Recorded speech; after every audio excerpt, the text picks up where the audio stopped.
Well, after 8 days and speaking for 3 days in beautiful Australia across Melbourne, Sydney, and Brisbane, I got some lessons you're going to take away from this.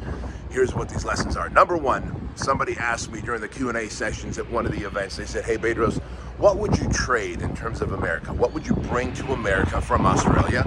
And what would you want to bring to Australia from America? And so the answer to that was pretty simple for me. What I would trade and take to America is this: the beautiful cleanliness of how amazingly clean and organized the cities are.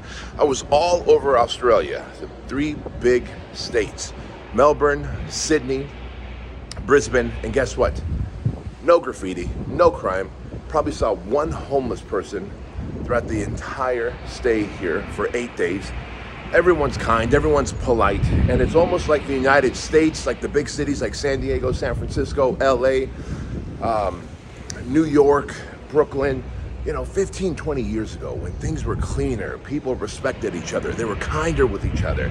It's this beautiful, amazing feeling that you are not going to get mugged or stabbed with a syringe by a fentanyl crackhead who's got feces in his pants chasing you down the road. Not saying that's ever happened to me in the United States, but I've heard friends go through experiences like that. So then I was asked, well, what would you bring to Australia? Well, here's what I would bring to Australia: some American hustle. Look, there's a Starbucks right back there. There's a Starbucks. And you would think that Starbucks should be open by now. It's currently 7:30 a.m. and the fucking thing was not open. I just wanted to get my cold brew coffee, sit around for a bit, digest the 8 days here, think about my talks that I had across those 3 states. And guess what? I couldn't do that. I couldn't get a fucking coffee because it doesn't open till 8 a.m. Everything moves a little slower. People don't have urgency. People don't have any agency. And you can tell that everyone's kind of celebrating mediocrity. Now, that's not a bad thing if you want to live a slower pace of life, but it is a bad thing when I ask everybody, how is life treating you?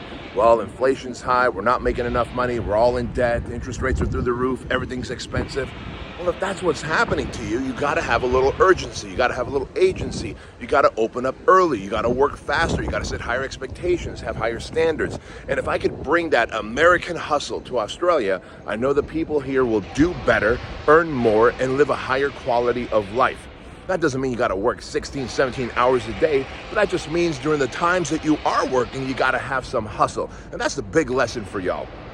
So, one more thing that I would take from Australia to the United States. Man, as I've been eating at restaurants and as I've been in grocery stores and as I've been reading food labels, because you do know my background is fitness and nutrition, guess what I discovered? Their labels, food labels, are very simple. Fucking simple labels. Guess what's in yogurt? Sheep milk and culture. That's it. Sheep milk and culture. They don't have labels with chemicals in it that are designed to protect the food longer, modify the consistency of the food, and alter the nutritional makeup of the food. Everything tastes better.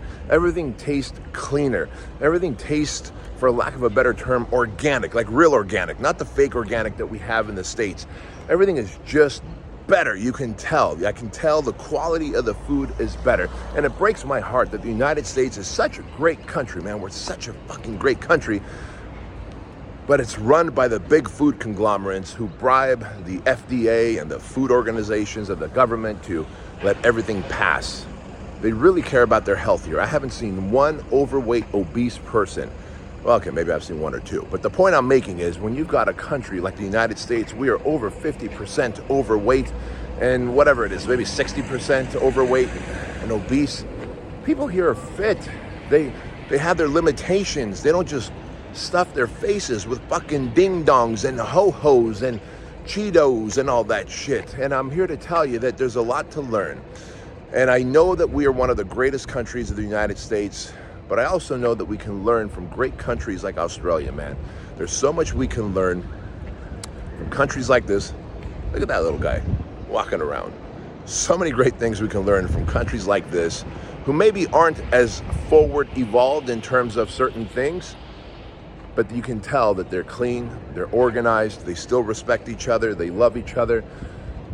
They're a tight community, and the food is not designed to make you bloated and fat and break down in a specific way in your mouth just so that you can have another fucking Cheeto. I really respect that. I really respect what this country's about. And I just want to give a big shout out to all the folks out here in Australia that came out to my speaking events, the Rise to Greatness events. And who knows, maybe we can all collaborate more as nations instead of be, I don't know, controversial, instead of becoming adversarial. So much love, Australia. Much love, United States. Can't wait to get back home. Peace.